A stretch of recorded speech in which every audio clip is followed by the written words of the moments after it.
سلام به همه همراهان کنجکاو و تاریخ دوست. در این ویدیو قرار پرده از یکی از مخفی ترین و حساس ترین دیدارهای تاریخ معاصر ایران برداریم. دیداری که نه در روزنامه‌هاش ثبت شد، نه در خاطرات رسمی، اما نشانه‌ها و اسناد پراکنده‌ای از اون باقی مونده. دیدار محمدرضا شاه پهلوی با مأمور ویژه سازمان سیاه درست در ماه‌های پایانی سلطنتش، زمانی که حکومت او با سرعتی غیر قابل مهار در سراشیبی سقوط قرار گرفته بود. پس اگر دنبال ماجرای پر رمز و راز هستید که شاید هرگز در مدرسه یا رسانه‌ها نشنیدید، تا آخر این ویدیو همراه من بمونید و لطفاً همین الان کانال ما رو سابسکرایب کنید، ویدیو رو لایک کنید و برامون بنویسید به نظر تو آیا آمریکا شاه رو فروخت یا شاه خودش رو قربانی بازی بزرگی کرد؟ زمستان 1356 تهران دیگر اون پایتخت آروم و با شکوه دهه‌های گذشته نبود. تظاهرات دانشجویی، نارضایتی‌های اقتصادی، فشارهای سیاسی و البته ظهور و گسترش شبکه‌های مذهبی و چپگرا، همه چیز حکایت از یک آتش زیر خاکستر داشت. شاه که همیشه با اطمینان از حمایت غربی‌ها خصوصاً آمریکا تصمیم گیری می‌کرد، این بار احساس خطر کرده بود. برخلاف گذشته، نشانه‌هایی از سردی در روابط با واشنگتن دیده می‌شد. سازمان سیاه گزارش‌هایی به کاغذ سفید می‌داد که حاکی از نارضایتی گسترده در ایران بود، اما در ظاهر هنوز حمایت از شاه ادامه داشت. بنابر اسناد و منابعی که بعدها افشا شد، مأموری بلندپایه از سازمان سیاه به نام J.A. اسمیت به صورت غیررسمی وارد تهران شد.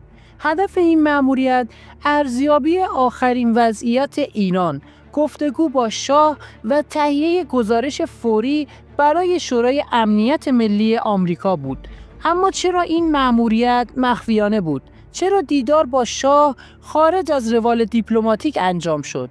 و مهمتر از همه، چرا شاه حاضر شد در بحبوحهای بحران داخلی با یک مأمور اطلاعاتی دیدار محرمانه داشته باشد؟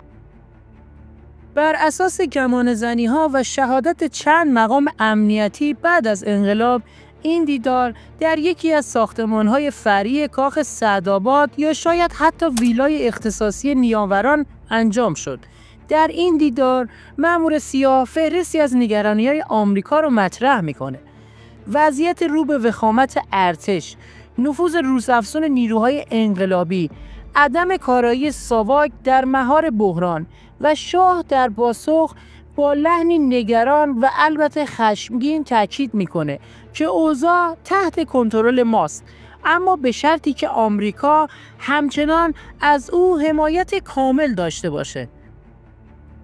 در این دیدار گفته میشه مأمور سیاه به شاه میفهمونه که اگر اصلاحات اساسی انجام نشه، آمریکا ممکنه دیگه از رژیم او حمایت نکنه.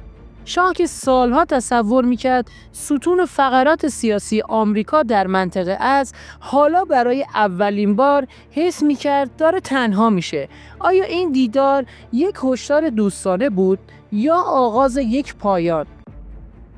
تنها چند هفته بعد اعتراضات گسترده تر شد.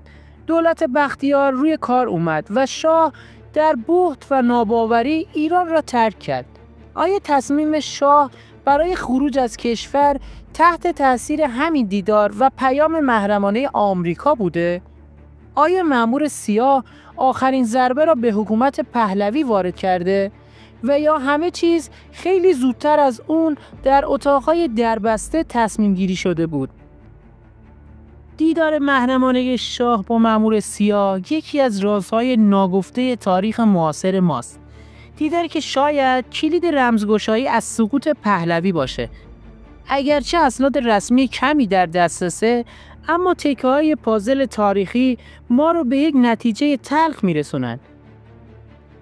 در بازی قدرت‌های جهانی حتی پادشاه هم اگر مهره سوخته بشه، به راحتی کنار گذاشته میشه.